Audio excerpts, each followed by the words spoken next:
ಉತ್ತಪ್ಪರೈ ಮಗ ರಿಕ್ಕಿ ರೈ ಕೊಲೆ ಯತ್ನ ಪ್ರಕರಣಕ್ಕೆ ಸಂಬಂಧಿಸಿದಂತೆ ರಿಕ್ಕಿ ಮೇಲೆ ಫೈರಿಂಗ್ಗೆ ಬಳಸಿದಂತ ಗನ್ ಗುರುತು ಪತ್ತೆ ಮಾಡಲಾಗಿದೆ. ಪ್ರಾಥಮಿಕ ತನಿಖೆ ವೇಳೆ 12 ಬೋರ್ ಗನ್ ಬಳಕೆ ಮಾಡಲಾಗಿದೆ ಎನ್ನುವಂಥದ್ದು ಗೊತ್ತಾಗಿದೆ. 12 ಬೋರ್ ಗನ್ ಶಾಟ್ ಬಳಕೆ ಮಾಡಲಾಗಿದೆ. 12 ಬೋರ್ ಗನ್ ಶಾರ್ಟ್ ಗನ್ ಇದನ್ನು ಬಳಕೆ ಮಾಡಿರುವಂಥದ್ದು.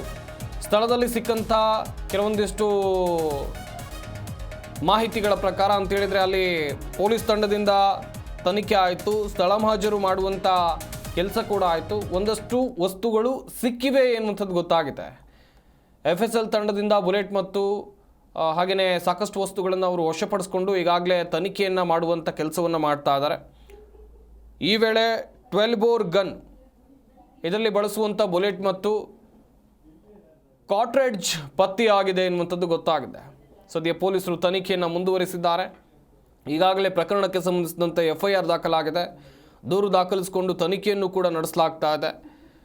ಯಾತಕ್ಕಾಗಿ ಈ ಶೂಟೌಟ್ ನಡೀತು, ಹಾಗಾದರೆ ಈ ಸ್ಕೆಚನ್ನು ಹಾಕಿದವರು ಯಾರು, ಸಾಕಷ್ಟು ಅನುಮಾನಗಳು ವ್ಯಕ್ತವಾಗ್ತಾ ಇದೆ. ಈಗಾಗಲೇ ಕಾರು ಚಾಲಕನ ವಿಚಾರಣೆಯನ್ನು ನಡೆಸಲಾಗಿದೆ. ಅವರ ಮಾಹಿತಿಯನ್ನು ಆಧರಿಸಿ ಪೊಲೀಸರು FIR ಅನ್ನು ದಾಖಲು ಮಾಡಿಕೊಂಡಿರುವಂಥದ್ದು.